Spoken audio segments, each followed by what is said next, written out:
So when Allah uses sawfa, in this case about judgment day, He's referring to the non-believers who don't believe on the day of judgment itself. And even if they do, they believe it's not today, it's going to come after a long, long time. How do you master Arabic reading?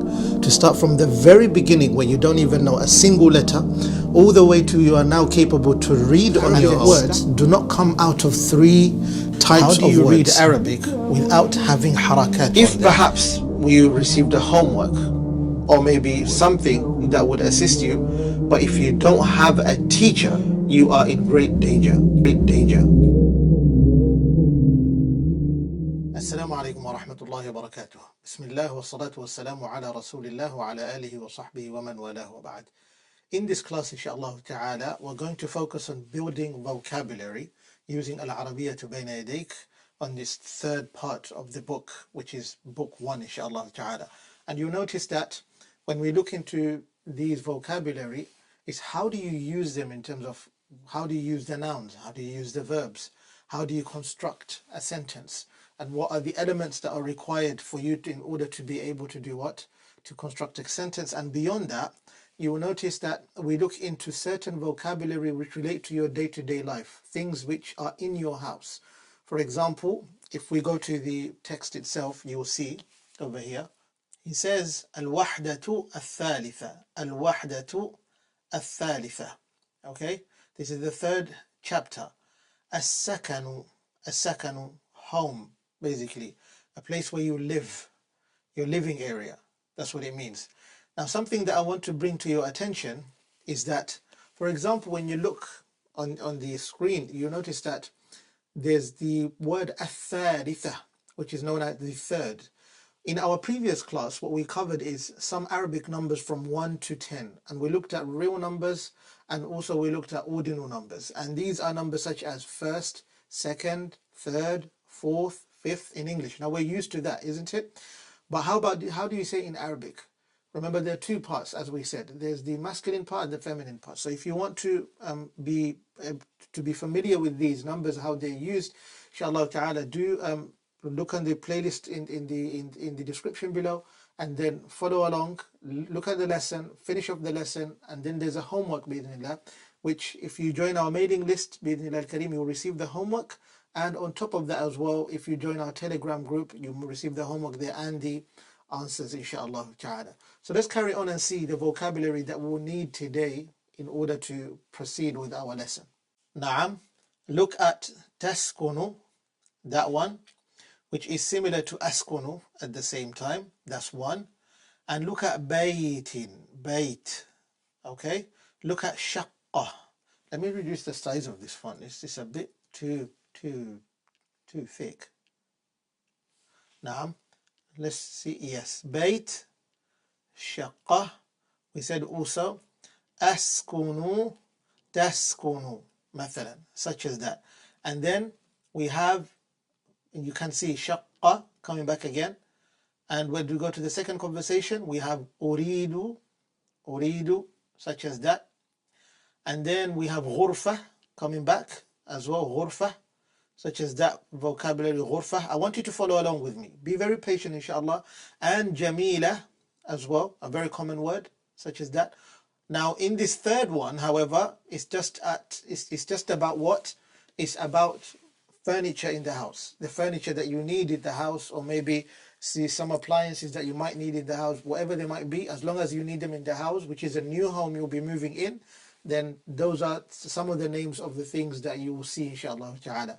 But the ones that we've literally circled, I want us to go back to them again right now, and then start understanding what do they stand for, what do they mean, and then look into the conversation itself and put the two and two together, inshallah ta'ala. Aywa. Now, askunu, if we write it here, let me change the font to black. Askunu, that is quite thin. We want it to be a bit thicker. Yes. Askunu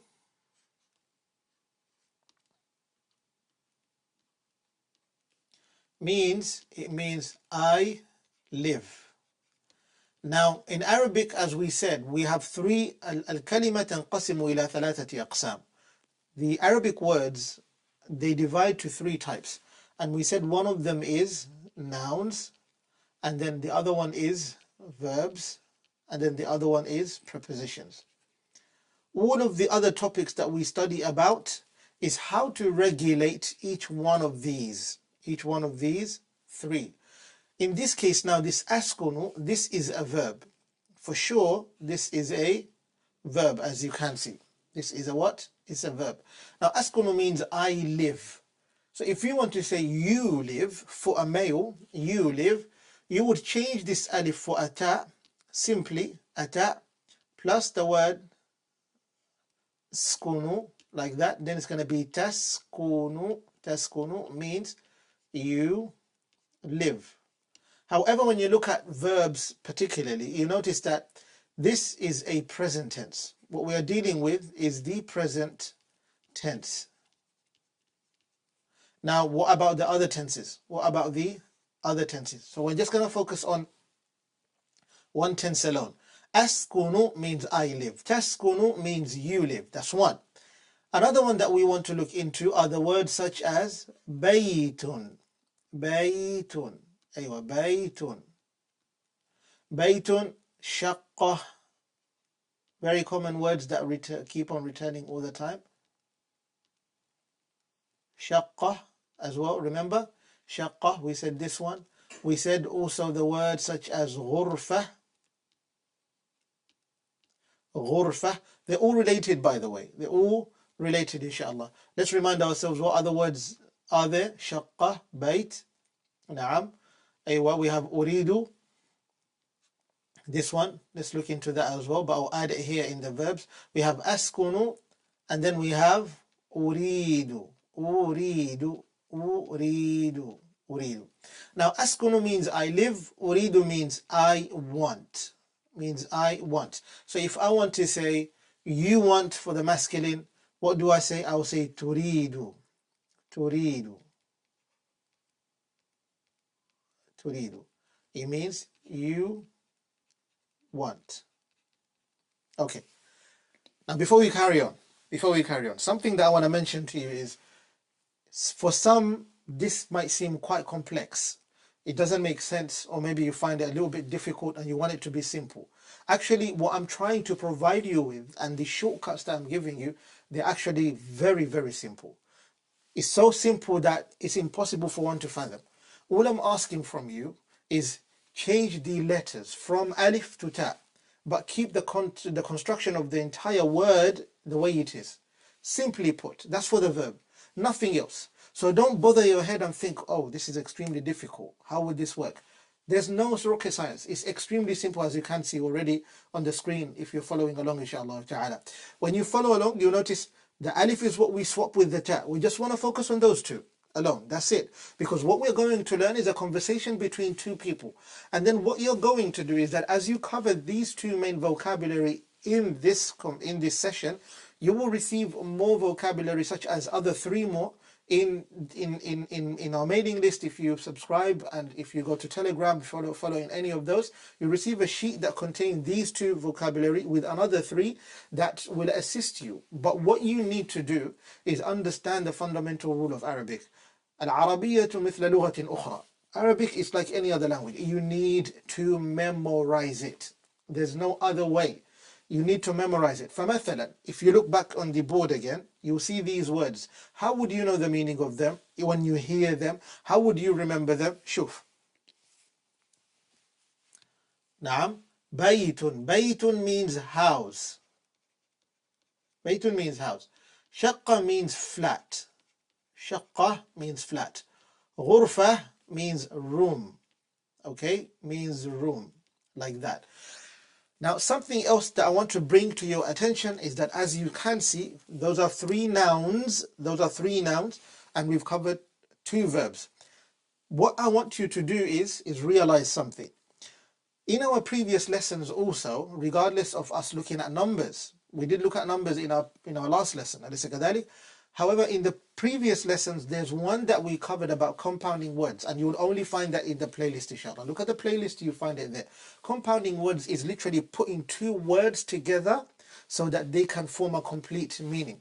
Sometimes when you say room, we don't just say room. Is it going to be any room? We have bed, room. we have living room, isn't it? We have the auditorium, we call it like that. And then maybe you have dorm rooms, the rooms which are in your dormitory, such as that. You have so many rooms that are out there which we use for this and that. Conference room, like classroom, all of those. So if we say that, then how do we put the words together? So it's not just about the vocabulary we master, but on top of that, how do we combine the vocabulary to have more words as we move along in order to construct sentences without looking at the skeleton of the words? Bear this in mind. We're not looking at the skeleton of the wordings. So for example, how do you know that this verb is present? How do I change it to past? How do I change it to future tense, a commanding tense? How do I use this noun? What is the skeleton, basically the baseline of knowing, okay, this noun is in single form. If it's supposed to be in plural, if I want to change it to plural form, how do I change it? If I want to make it dual, how do I do? Now that gets a little bit grammatical, a little bit morphological, but what you're doing right now is just putting the two and two together in order to have a complete sentence, inshallah ta'ala. So hopefully this class would do that. What we've covered up to now is just the introduction, and we're going to move along bi'idhnillah al-karim into the actual lesson itself. Aywa. Al-Hiwar al-Awwal, the first conversation. Let me change the color of this. And reduce the size of the pen. Al-Hiwar al-Awwal, the first conversation. Unzur, observe, basically look. Wastami', listen. Wa'a'id, and repeat. Simple. Ahmed says, Assalamu alaykum. Hassan says, Wa alaykum as-salam. Wa alaykum as-salam. Ahmed says, أين تسكن? You see, أين تسكن? وإذا نظرت هنا, if you look over here, we have this. أليس كذلك? تسكن, we said ta plus skunu, iskunu. What do you get? تسكن, you live. So as a full sentence, it would be written like this. Ta, sukun, and with the ta with a fatha, sin with a sukun, kaf with a dhamma, and then noon with a dhamma as well. Taskunu means you live. If you look at here, aina taskunu, aina means where. Perhaps you already know this. So that means, where do you live? Ahmed is asking. Hassan says, askunu. Look at this. Askunu, askunu. I live, I live, I live. Isn't it? I live في حي المطار, in حي المطار, the town of the airport. في حي المطار, the town of the airport. Now the word حي can mean county, it can mean county, can mean province, can mean town as well. Okay, can mean town. So the town of what? The airport. And then he asks, وأين تسكن أنت? And where do you live? وأين تسكن أنت? Where do you live?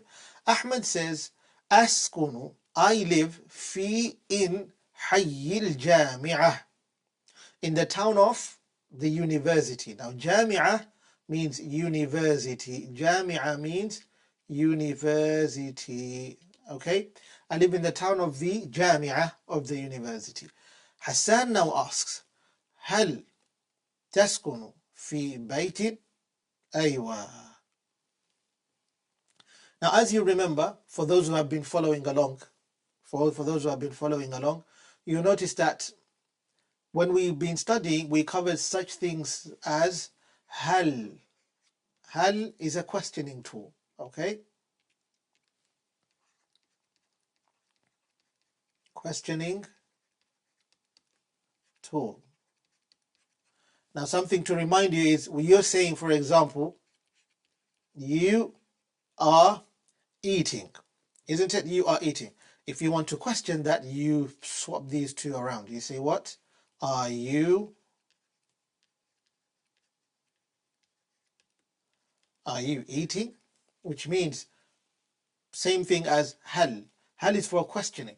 So when you come here, you say, hal taskunu fi baytin? Do you live in a house? Here it is. We just highlighted the wrong one. It's this one up here. Yeah. هل تسكن في بيت? Do you live in? في means in, بيت means house. Do you live in a house? Ahmed says نعم means yes. نعم means yes. أسكن في بيت. I want you to help me on that. If you look at the conversation, how it flows, you notice that you've covered already أسكن, تسكن, how to use those. And then we've constantly been using في بيت, في بيت. أليس كذلك? Now if you look at في, you know the meaning of في and you know the meaning of بيت. You tell me the meaning of that which you see on the board, inshallah ta'ala.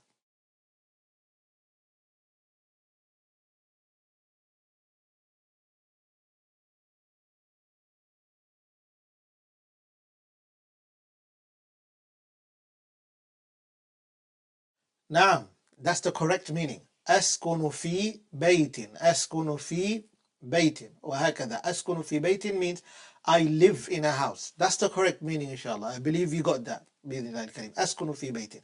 The conversation proceeds.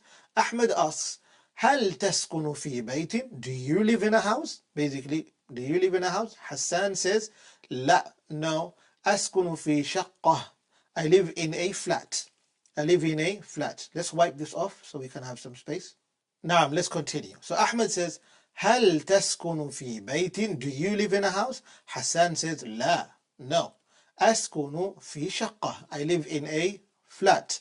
Ahmed says, ما رقم شقتك? Now, before we go any further, inshallah, before we go any further, something that I want you to pay attention to is that you saw na'am and you saw la. Now, la means no. Na'am means yes. And one of them lives in a flat, one of them lives in a house. So you see the words, you have the contrast of certain words, such as na'am and la. And you have the contrast of house and flat, bayt and shaqqa.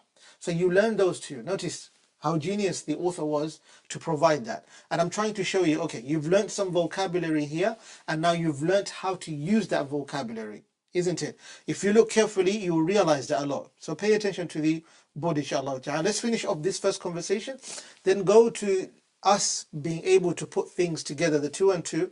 Then we go to another conversation and another conversation, inshallah. So Ahmed asks, ما رقم شقتك? Let me wipe this off. أيوة. ما رقم شقتك? What is the number of your flat? ما means what? رقم means number. شقتك means your flat.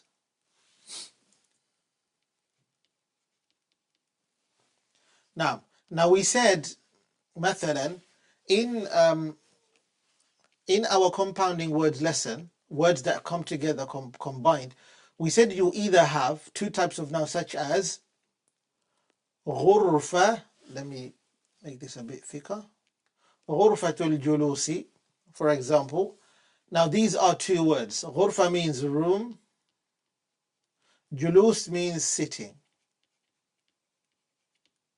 أليس كذلك? So you call this in full as sitting room.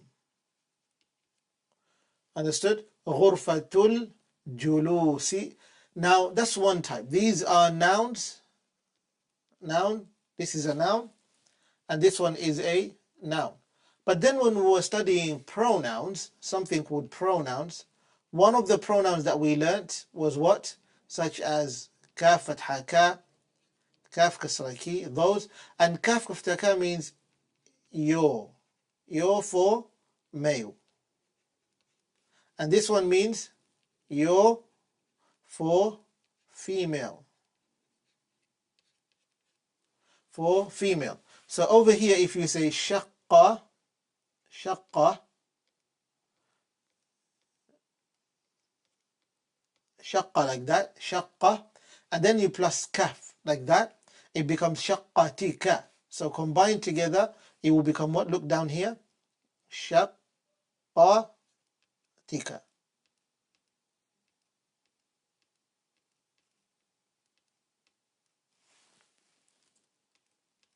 This last piece that you see here, this last piece here, this is a pronoun.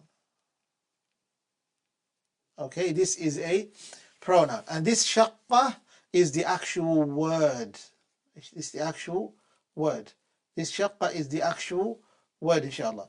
I hope that makes sense. And I'm just giving you some short version of the entire lesson, which of what we covered, but I don't want you to stress about it at the moment. That's not what we want to look at. We just want to look at the most simplest of things, so that I want you to put things together, inshallah. I want you to put things together, bi'idhnillah al-kareem, so that you can be able to form your own sentences and see, okay, is this how I form sentences? Is this the correct one? So through memorization, you'll be able to see, okay, I take this word, I take this word, I take that word, and put them together. So for example, if I give you this test, and then you see throughout this first lesson that we looked into, and you put vocabulary together, that you are now capable of at least saying, I can take some words and construct them together. How do I do that?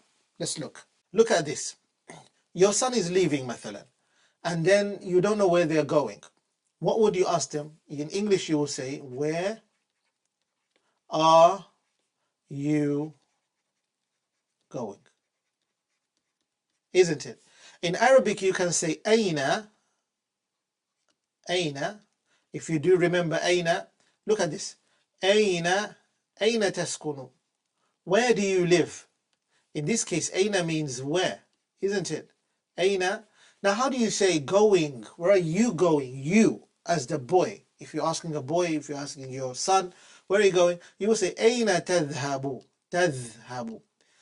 Now, what is the magic trick here that I want you to first understand is that there are present tense letters, present tense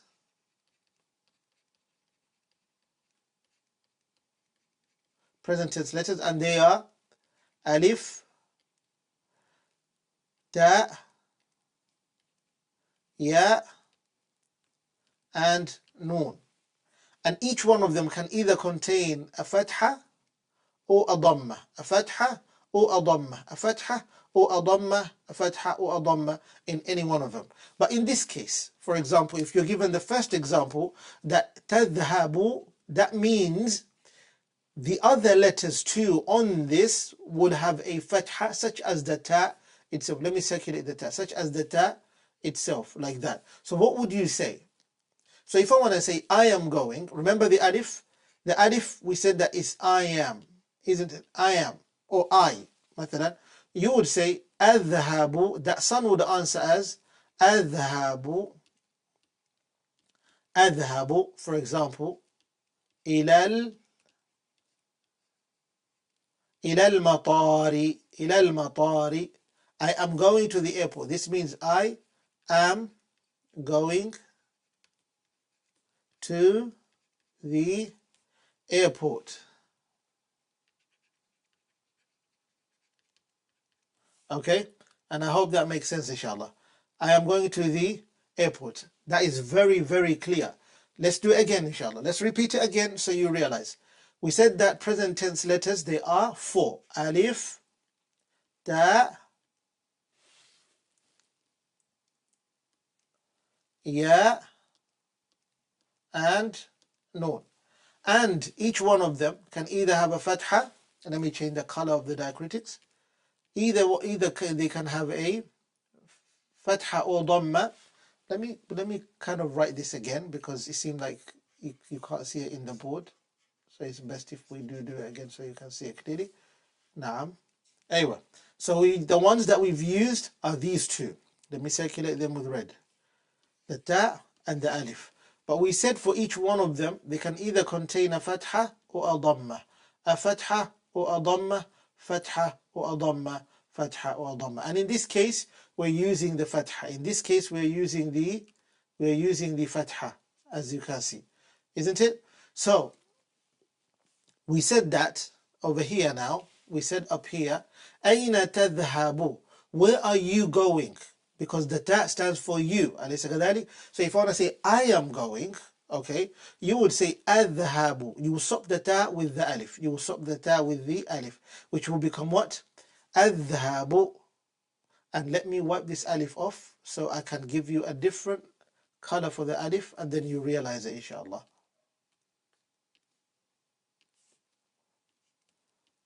I've used a blue instead.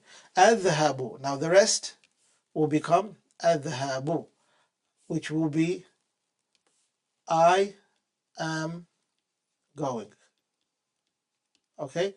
أذهب إلى المسجد.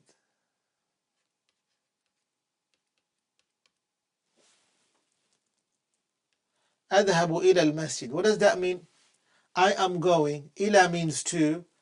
Al-Masjid means the masjid. That's what it means. Now,